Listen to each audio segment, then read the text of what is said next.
দিনকে তিনি বিজয়ী করেছিলেন এবং জীবনের শেষ মুহূর্ত পর্যন্ত তিনি এই সংগ্রাম অব্যাহত রেখেছিলেন। কিয়ামত পর্যন্ত রাসূল সাল্লাল্লাহু আলাইহি সাল্লামের হাদিস, রাসূল সাল্লাল্লাহু আলাইহি সাল্লামকে জিজ্ঞাসা করা হয়েছিল, ইয়া রাসূলুল্লাহ, আল্লাহর দ্বীনকে বিজয়ী করার সংগ্রাম কতদিন চলবে? রাসূল সাল্লাল্লাহু আলাইহি সাল্লাম বলছেন, কিয়ামত পর্যন্ত চলবে। সুবহানাল্লাহ।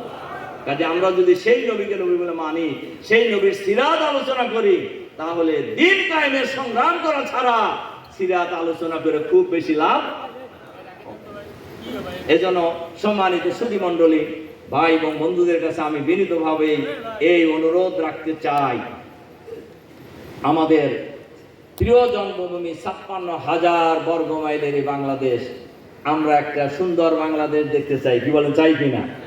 আমরা একটা সমৃদ্ধ বাংলাদেশ দেখতে চাই, আমরা একটা চাঁদাবাজ মুক্ত বাংলাদেশ দেখতে চাই, সন্ত্রাস মুক্ত বাংলাদেশ দেখতে চাই, দখলদারিত্ব মুক্ত বাংলাদেশ দেখতে চাই, আমরা একটি বৈষম্যহীন বাংলাদেশ দেখতে চাই। যে বৈষম্য বিরোধী আন্দোলনের ব্যানারে এই বিপ্লব হলো, এই বৈষম্যহীন সমাজ ব্যবস্থা যদি গড়ে তুলতে হয়, ইসলাম ছাড়া অন্য আদর্শ দিয়ে সম্ভব নয়, ইসলাম প্রতিষ্ঠা করা ছাড়াও সম্ভব নয়। ইন্নাল্লাহা ইয়ামুরু বিল আদলি ওয়াল ইহসান, কে বলছেন এই কথা? আল্লাহ নির্দেশ দিয়েছেন একটি ন্যায় ইনসাফপূর্ণ সমাজ ব্যবস্থা প্রতিষ্ঠার জন্য। সুতরাং সেই কাজটা যদি আমরা করতে চাই, তাহলে আমাদের সকলকেই ঐক্যবদ্ধ হইতে হবে। এই কাজের দায়িত্ব কি খালি জামাত শিবিরের? না সবার? সবার, সবার, সকলের জন্যই এটা জরুরি, সকলের জন্যই এটা জরুরি। এজন্য আমরা যে কথা আমি বলছিলাম মাঝখানে, আমাদের প্রিয় জন্মভূমি ৫৫,০০০ বর্গ মাইলের এই বাংলাদেশটায় কোনো কিছুর অভাব নাই। অভাব কিসে?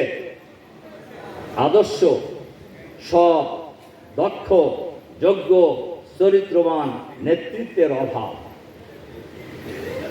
এই নেতৃত্ব বাংলাদেশে কিছু তৈরি হয়েছে না? কি বলেন, হয়েছে কি না? এর প্রমাণ শহীদ মাওলানা মতিউর রহমান নিজামী দেন, এর প্রমাণ শহীদ সেক্রেটারি জেনারেল আলী হাসান মোহাম্মদ মুজাহিদ দেয় নাই? দুর্নীতির সয়লাবের যুগে মাইক্রোস্কোপ দিয়ে যাদের মন্ত্রণালয়ে একটি দুর্নীতি তারা বের করতে পারে নাই।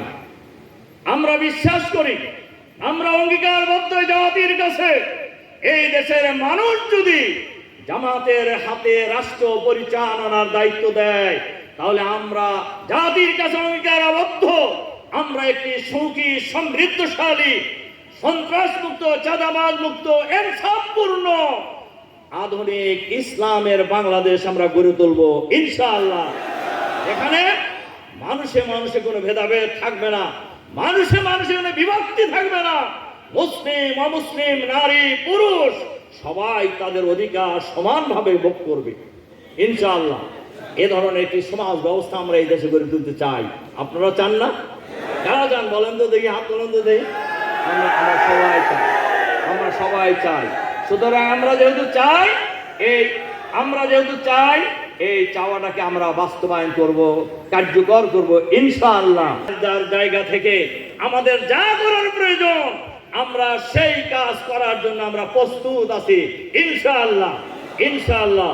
আসুন আমি আপনাদের কাছে এই আহ্বান জানিয়ে আগামী দিনে সুন্দর বাংলাদেশ গড়ে তোলার জন্য জামাত ইসলামী যে কর্মসূচি নিয়ে অগ্রসর হচ্ছে, একটি পরিপূর্ণ ইসলামী সমাজ ব্যবস্থা কায়েমের যে আন্দোলন, সেই আন্দোলনকে সহযোগিতা করে আমরা সামনের দিকে এগিয়ে যাব ইনশাআল্লাহ।